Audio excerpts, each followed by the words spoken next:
How's it going, garden people? Welcome to the Hidden Gardens.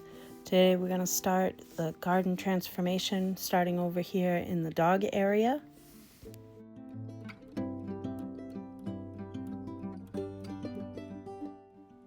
As you can see, this catmint has pretty much taken over and is just too big of a variety to have over here, so I'm going to cut this all back and move it to the back area and unearth the plants that are hiding in here. As magical as this whole view is, and as much as the pollinators have been enjoying it, these blooms have bloomed for a little while, enough for me to cut these back, and I'll be able to get another flush out of these plants. So it's a pretty good time to get this done.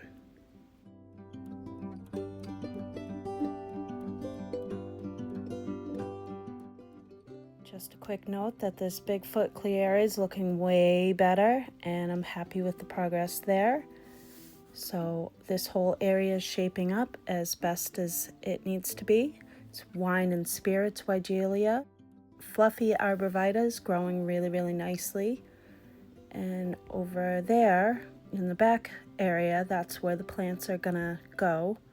I'm gonna remove all of these plants. You can see bunnies hanging out, but so I'm going to take all of these plants out, and we're going to pretty much change up and switch up this whole area as well.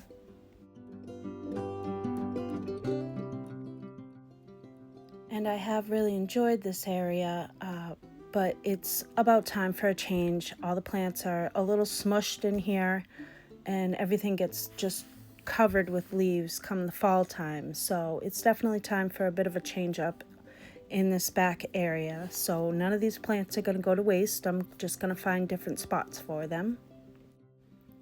It's early June here in my Zone 7 garden, and I do have a couple of catmint plants hanging in the wings.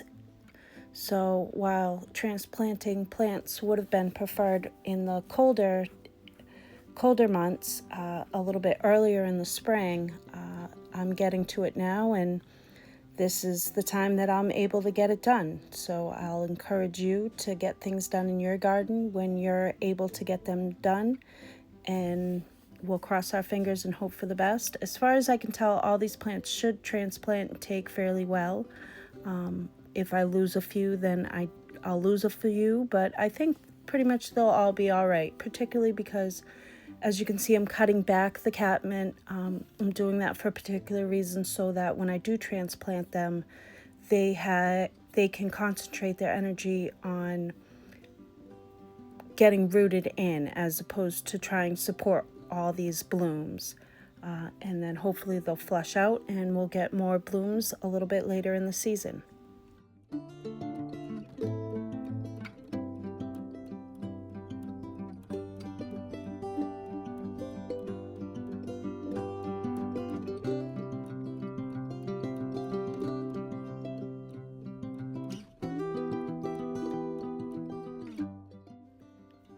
So as you can see, the catmint has been cut back, and the yardline viburnum, as well as a bunch of camellias and some blackhox grass, is all now been exposed.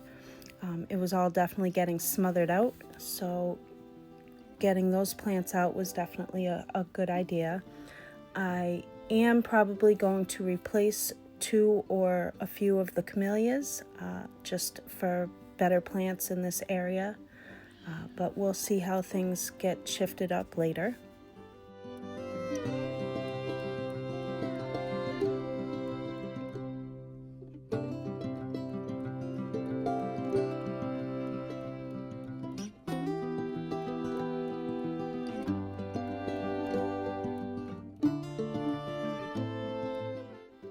Taking these plants out actually wasn't that hard of a chore, particularly because they are in these semi-raised beds, close to the ground.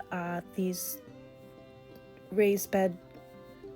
makeshift raised beds, we'll say, is really more for the plant's protection against the dogs, so the dogs aren't, going to the bathroom all over the plants. They at least have a little bit of protection. So They're mostly planted in ground, a little bit off of the ground. But again, more for the plant's protections against the dogs than anything else. So taking these plants out of there, again, wasn't too hard. They were pretty bulky plants, but I was able to get everything out and moved out to the back area. And I also made a trip to the garden center to add a few more plants to the annual plantings out front, but more importantly, so that I was able to get a more smaller, compact growing catnip or catmint, because I do like the Nepeta in the back here, in the dog area. It does kind of help give that nice purple color of the blooms and a nice sweet scent. We just needed more compact plants. So these plants, these Persian blue Nepeta, will get about 12 inches, 12 to 18 inches. So much more smaller than the 4 feet of the bigger catmint that I had back there. So I'll be doing these Persian blue as well as some cat's pajamas Nepeta in the dog area to replace the ones that were just there. And I'll add a little bit of this Costa Maine raised bed mix as well, just to kind of mix it in, make sure that they all have enough soil. And right here, I'm splitting one of the Blackhawk's grass that I had waiting in the wings because it needed another plant here and on the other side since taking out the bigger catmints. So that's what I'm doing here. So cross your fingers. Let's hope that those take and that they do well throughout the season.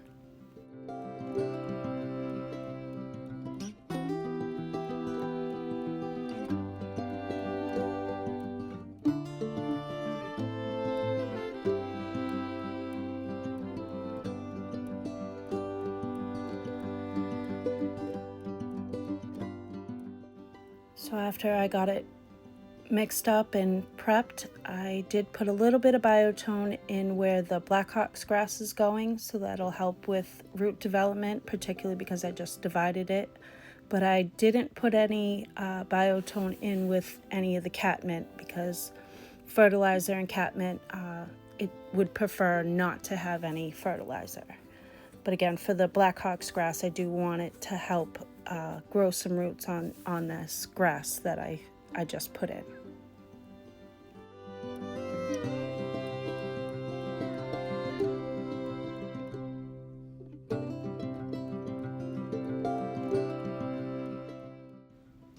All right, so I went along each box and I made sure that the grass was all settled in and added the smaller, more compact catmint.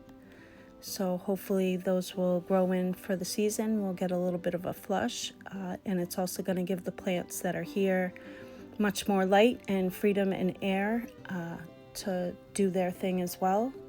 So I'm pretty pleased with the change up that I've made. Like I said, I'm still going to change up the camellias that are here. 2 are suffering and 2 did kind of take, but one of them I think is going to be too big for this area. It's going to get too wide. So I'm going to pull those as well and put in 2 different varieties, 4 plants total of camellias when they come in. But off to, as you can see, this camellia is doing well in the ground. So we're going to see how things go and we're going to head into the back garden now. This camellia is Alabama Beauty, by the way, the variety, and it's beautiful when it blooms. Absolutely stunning. Pretty pleased with its progress. So back into the back garden, we've got a couple of the catmint that I had sitting off to the side. So catmint, Nepeta, it's the same thing, different common name versus, its actual plant names. And there's different varieties such as the Persian blue and cat's pajamas, the more compact.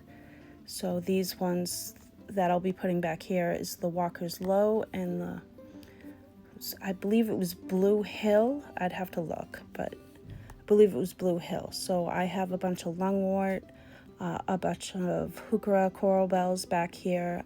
So I'm going to take all the lungwort and the heuchera out and as you can see, the weeds are definitely trying to take over these back areas as well. So this garden transformation is coming just in time, so I can try and get a little bit of a battle going with these weeds as well.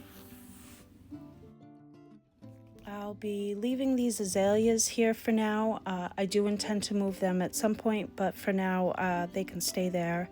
And the hydrangeas are going to stay, as of course the emerald arborvitaes and the fluffy arborvitae on the end there. Those are all going to stay, as well as the Anna's Magic Ball, with the exception of the one that is looking quite rough. I'm going to take that one out. I'm also going to plan on planting this tree that's right there. It's a Golden Shadows tree, Pagoda Dogwood, so I'm probably going to plant that as well. And I'm also going to be leaving the lamium, which is the lighter plant that you see there. So the hydrangeas will stay, the arborvitaes will stay, but the rest is going to get moved.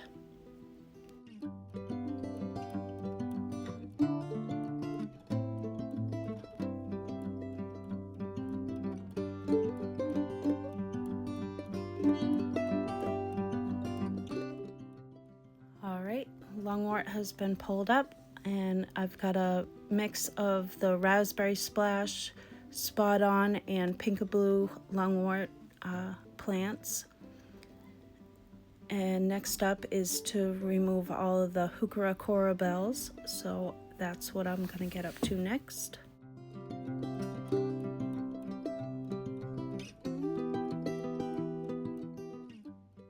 Again, the lamium is going to stay, as well as the hydrangeas, and we're going to plant this Pagoda Dogwood as well. So I'll pull these all up, and I'm going to move them and put them off to the side over here to the left behind the greenhouse. As you can see, the hydrangeas are starting to bloom up, so that's exciting. So I'll store all the coral bells back here for a little bit. I left them out for about a day. So that I was able to get this whole side area situated. And it really wasn't too hard to pull them up, which was helpful, especially since I'm moving them all. But they were all pretty good plants. They've all come back. They've been in here for about 2 seasons or so.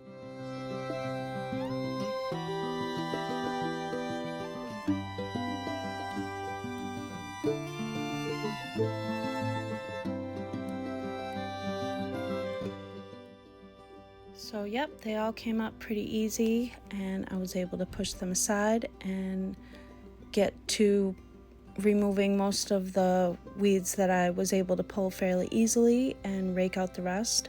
Again, I'm pulling this Anna's Magic Ball because I'm not sure exactly what happened, whether it got too dry over the winter. We did have a bit of a dry winter, but I did have one waiting in the wings, so I was able to plant that one as well. I did use some biotone starter fertilizer for this planting, make sure that it'll help the roots get rooted in there.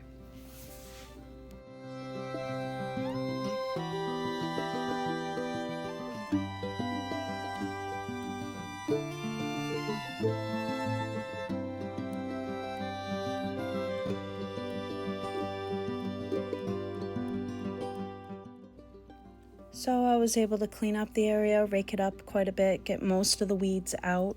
I'll come back and put some mulch on the area, maybe a little bit of paper bags around the plants that I do plant, and then put the mulch on top just to kind of help suppress the weeds, at least for this season, while the paper bags break down, just to kind of get a little bit of a head start on it. But we'll see what I do there. Next up, I'm going to get this Pagoda Dogwood, Golden Shadows is the variety, into the ground. It gets about 10 feet tall, 10 to 12 feet tall and wide. It's more of a shade lover than a sun lover, so it should hopefully like this spot. I have had it in the pot for about 2 or 3 years, and it does seem to like this spot in the pot at least, so going into the ground. Hopefully it'll like it just as much, if not more. I used again a little bit of Biotone starter fertilizer in the hole, and I was pretty pleased to get this one into the ground and finally decided that yes, this is a great spot for it. I like it here. So I'm pretty excited to see how it's going to grow. I'll do some limbing up as it grows just so that there's a little bit of airflow underneath. But for the most part, it should be able to grow up and in between the arborvitaes with enough space around it. So I'll be excited to see this once it grows up.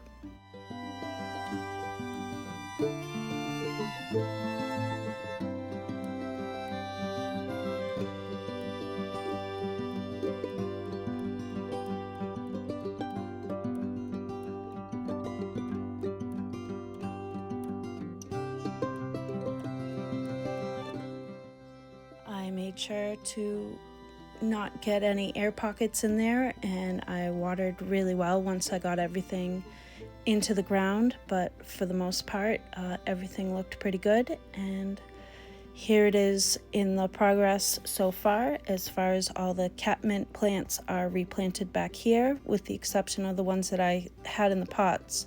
I just didn't get that far just yet, but all the catmints that needed to be transplanted are planted in. I'm still getting an idea as to which other plants are going to go in here. I do plan on putting the coral bells back into this area, just in a little bit of a different configuration. But for now, I'm pretty pleased with the progress, and I will continue on with this garden transformation, so look for a part 2 and maybe a part 3. We'll see how things go.